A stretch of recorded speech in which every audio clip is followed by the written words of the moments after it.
Салам достор. Достор, өткөн сабакта биз JavaScript'теги string tipi боюнча маалымат алганбыз. Бүгүнкү сабакта ошол string типинин функциялары боюнча үйрөнөбүз. Ал string'те кандай функциялар бар экенин үйрөнөбүз. Караңыздар, string length, string slice, string substring, replace all, to uppercase, to lowercase, concat, trim start, trim end, charcot, add, split деп функциялар көрсөтүлүп турат. Андан сырткары, ал функциялардан сырткары достор, издөө функциялары да бар. Бул функциялар дагы саптын ичин өзгөртө турган болсо, ал эми издөө функциялары ошо саптын ичинен издей турган функциялар бар. Аларды да өтөбүз. Бул жерден карап өтөлү достор. String length деген эмне аткарат? String length достор саптын узундугун кайтарат экен. Мисалы бул жерде let text деп туруп, анан a b c деп зетке чейин коюлду. Эми ошол text деген өзгөрмөнүн узундугуну бул length деген өзгөрмөгө берип жатабыз. Бул жерде text length дегенде бул жерде aдан zетке чейинки узундукту length өзгөрмөсү алат. Андан кийин string slice деген достор, бул slice деген бизге өзгөрмөнүн ичиндеги маанини кайтарып берет да, биз издеген маанини. Slice'да бул жерде start, анан end деген эки параметрди кабыл алат, же болбосо бир параметрди кабыл алган учуру болот. Бул жерде text apple, banana, kiwi деп мисал түздүк. Андан кийин text slice 7-13 деп турабыз. 7-13 дегенибиз бул жерде 7ден баштап, 7-нчи индекстен баштап 13-чү индекске чейинки бул жердеги символду алып бер деп атат да.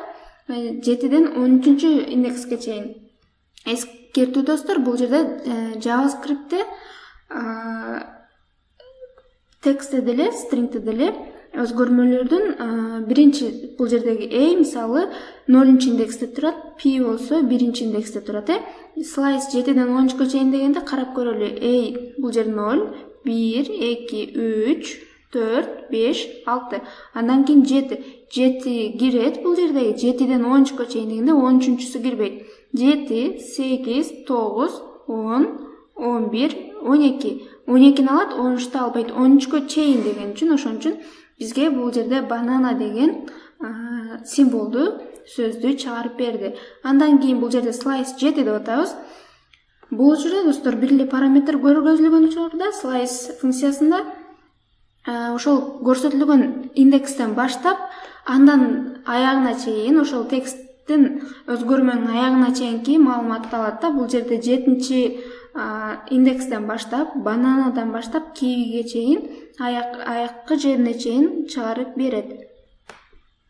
Бул жерде достор slice -3 деп атабыз. -3 дегенде минус болгондо тексттин, string'тин аягынан баштап карап баштайт да. Мисалы kiwi дегенде бул жерде -1, -2, -3, -3кө чейин алып берет бизде iwi деп чыкты.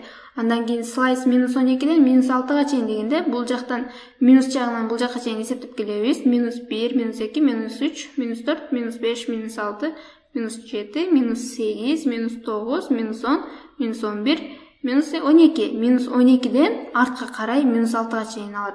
-12ни 6га чейин. Ошондо -6-чы индекс бул жер болуп калат экен дагы. Ошого чейинки бул символду банананы алып берди. Андан кийин достор substr деген функция бар. Бул substr деген функция дагы ошол slice функциясына гана окшош. Айырмачылыгы болсо бул slice'та эки параметрди алып, биринчи параметринен баштап акыркы экинчи параметрге чейинки символдорду чыгарып бердисе, бул жерде substr'де ошо биринчи параметрден баштап бул жерде 4 деп атабыз. 7ден 4кө чейин эмес, бул жерде 7ден кийин 4 элементти 4 символду чыгарып бер дейт да. Мисалы бул жерде apple 0, 1, 2, 3, 4, 5, 6, 7 бизде 7 b болсо, андан кийин 4 символ чыгарат да. b 1, 2, 3, 4 bana деп чыгарып берет. Бул жерде slice деп сөз кошулуп калыптыр. Бизге бана деген символду чыгарып берет substr. Андан кийинки функцияларды карап көрөлү. String replace деген функция бар. Бул replace деген ошол тексттин ичиндеги маанини алмаштырат да, көрсөтүлгөн мааниге алмаштырат бул. Мисалы, бул жерде Бишкек is very beautiful деп атабыз го. Бул жерде beautiful деген сөздү mostко өзгөрт деп атат да. Бул жерде ошондой бизде Бишкек is very most болуп калат экен. Жок, very сөздү алмаштырышыбыз керек болчу. Бишкек is very beautiful ордуна Бишкек is most beautiful деп. Но бул жерде биздин жообузда бул учурда Бишкек is very most болуп чыгып калат. Beautiful сөзүн most сөзүнө алмаштырат. Андан кийин string replace all дегенибизде, достор, бул ошол ичиндеги бир тексттин ичиндеги бардыгы окшош сөз болсо, тамга болсо, эмнени кааласак ошону өзгөртөт да. Мисалы, Бишкек is very beautiful, Бишкек is the best дегенибизде, Бишкектин бул жерде text replace all дегенибизде, Бишкекти бизге Ош деген сөзгө алмаштырып койт экен да. Бул жерде Ош is very beautiful болот, Ош is the best болуп калат да.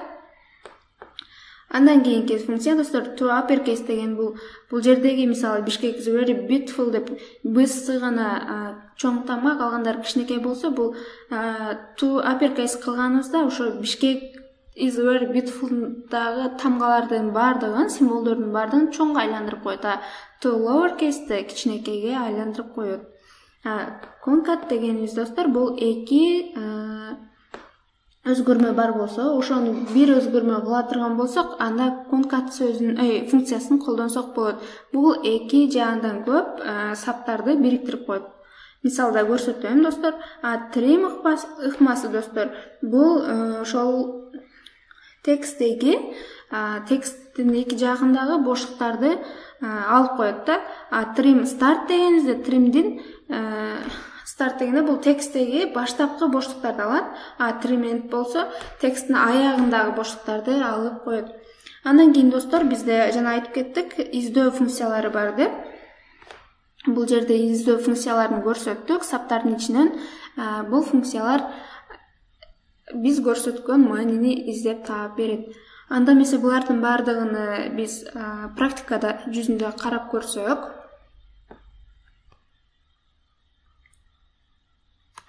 достор, мен бул жерге string methods деп файлыбыздын атын жазып алдык. Мурдагы сабакта биз stringтерди өткөнбүз. Бул string дегенде, достор, мен string деп файлдын атын атап койдум, бирок сиздер файлдын атын мынтип атабашыңыздар керек. Себеби сиз ошол файлда эмне кызматты, эмне функцияны аткарган болсоңуз, ошол функцияга жараша файлдын аталышын коюшуңуз керек. Достор, бул жерден stringтин функцияларына биз өткөн жана айтып өткөн мисалдарды карап кетсек, мисалы let деп туруп, str деп ага hello деп өзгөрмө түзөлдү дагы, let when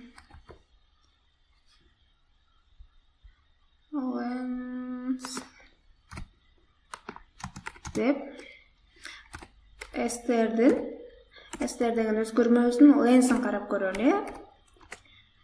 Достор, бул учурда биз str'ди өзгөрткөн жокпуз. Өткөн сабакта айтып кеткем, stringти биз string тибиндеги өзгөрмөнү өзгөртө албайбыз. Бул жерде жөн гана ошол str'дин, stringтин касиеттерин карап атабыз.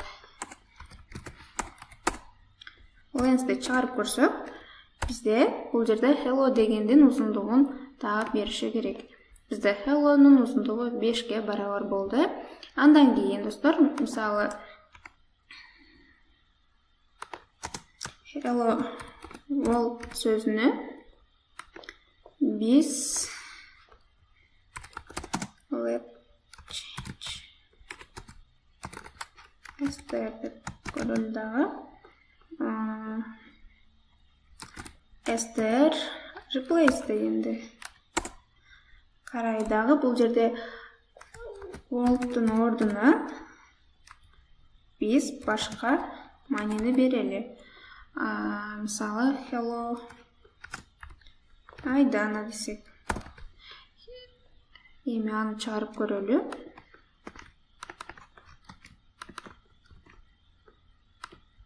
Бизге hello Айдана деп чыкты. Hello word'ун ордуна hello Айдана деп чыкты. Ошондой эле достор, replace all'ду дагы ошентип өзгөрсөңүздөр болот. Эгерде бул жерде бир канча окшош сөздөр болсо, анда replace all'дун жардамы менен ошол окшошторду өзгөртө аласыздар. Эми жанагы дагы бир мисал.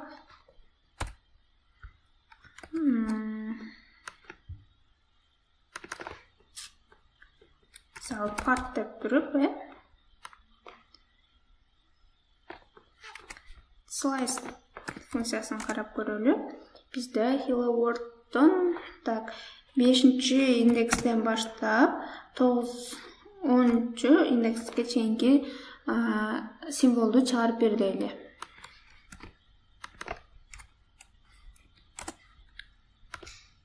Бизге world деген сөздү чыгарып берет экен. Эгер 11ге чейин дегенибизде world да кошулат экен. Бул жерде карап көрөлү. Бул 0, 1, 2, 3, 4, андан кийин 5. 5тен баштап 11ге чейин чыгарып берди достор. Slice subs стерди чыгара турган болсок, мисалы 5тен баштап 3төн баштайлы дейли. 3төн баштап 2 тамганы чыгар десек,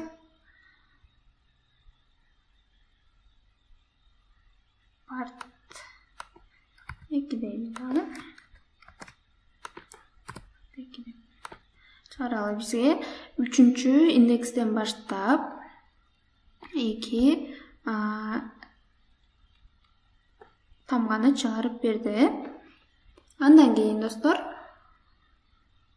бизде мындан кийин дагы replace деген бар. Мисалы, replace'ти өттүк. To uppercase кылып көрөлү.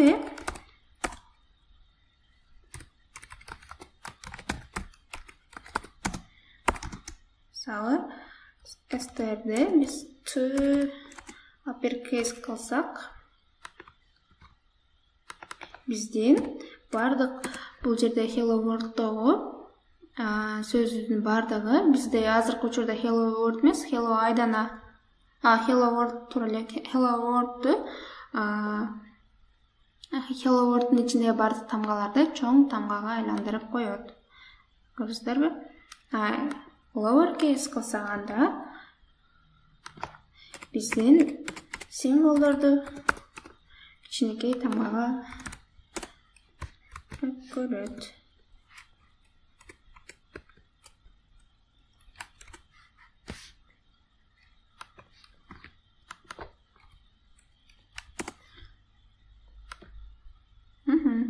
Hello world деп кичинекей болуп калды. Андан кийин достор, бизде index of деген функция бар. Ал index of'тун жардамы менен биздин сөзүбүздүн ошол издеген тамгабыздын индексин таап алабыз. Мисалы, ал жерге бир мисал жазып эле көрсөтөйүн, let деп туруп index деген дагы str'де index of деп бизде str'де world деген сөздү чыгарып көрөлү. Издеп индексин алып көрөлү.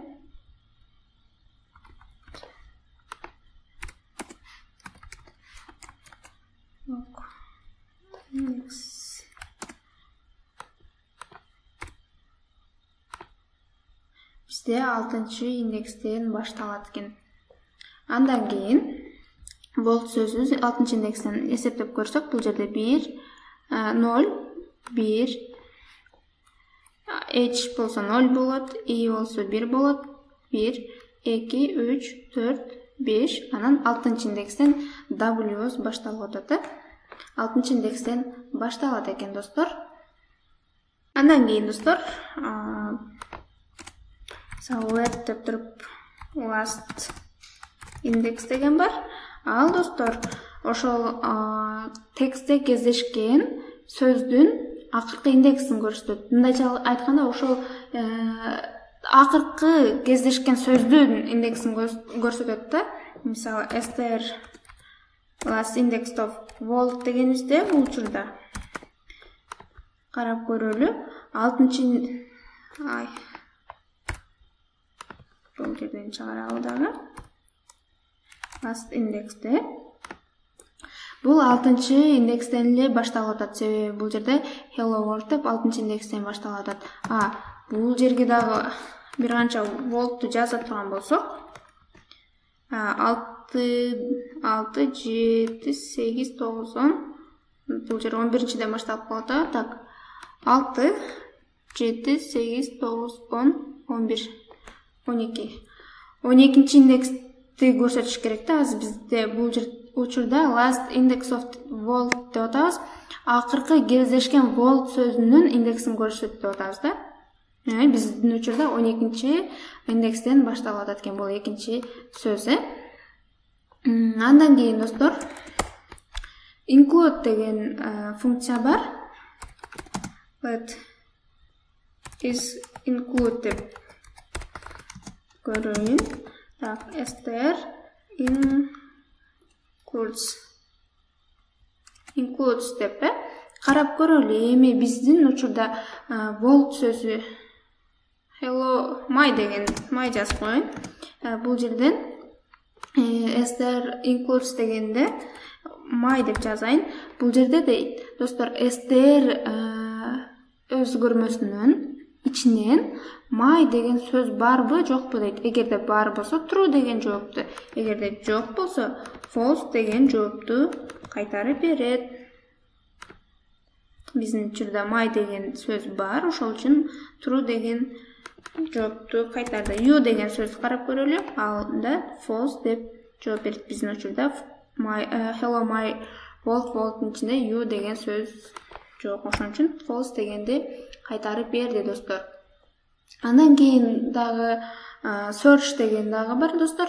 Search функциясы дагы ушул include'га окшош, бирок search кылганда жөн гана ошол search'тун ичиндеги маанинин индексин кайтарып берет. Так, search деп турайын.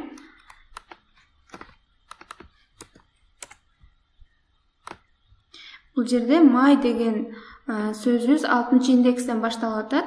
Search'тун ичиндеги маанинин индексин көрсөтөт. Мисалы, you дегенибиз жок да, ал үчүн достор минус индексин минус деп коет. Бул деген false. Мындай you деген текст бул жерде жок. Ошон үчүн мүмкүн минуста болушу мүмкүн. Жок болбосо минуста болбойт албетте. Жөн гана жок деген минус деген маанини кайтарып берет достор. Ошондой эле достор, дагы бир функция бар. Ал start with деген функция. Start with деген функция бул эгерде биздин сөзүбүз бар боло турган болсо, ошол сөз мисалы биз көрсөткөн маани ошол текстте бар болуп биринчи болуп кездешип аткан болсо, анда true деген жоопту кайтарып берет. Эгерде кездешпеген болсо, анда бизге false деген жоопту кайтарып берет. Мисалы, биздин учурда hello деп турат, карап көрөлү. Start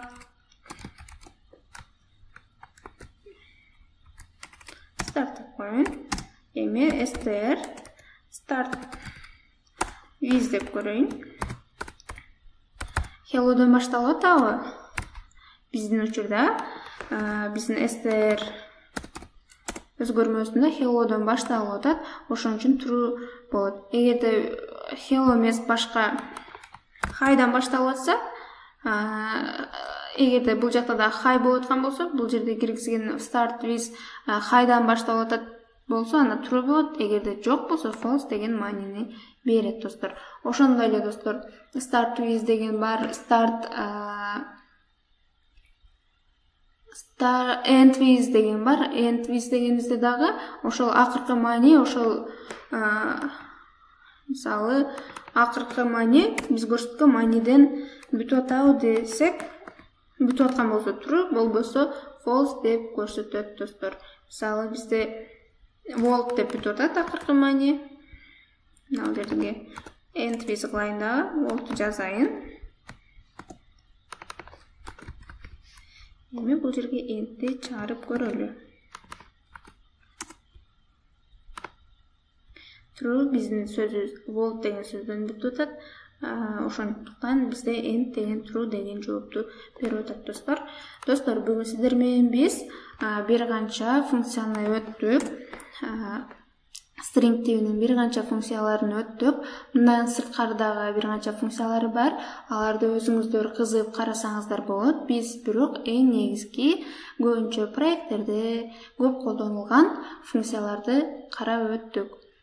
Достор, сиздер менен кийинки сабакта жолугушканча коштошомун. Кийинки сабакта жолукканча саламатта калыңыздар.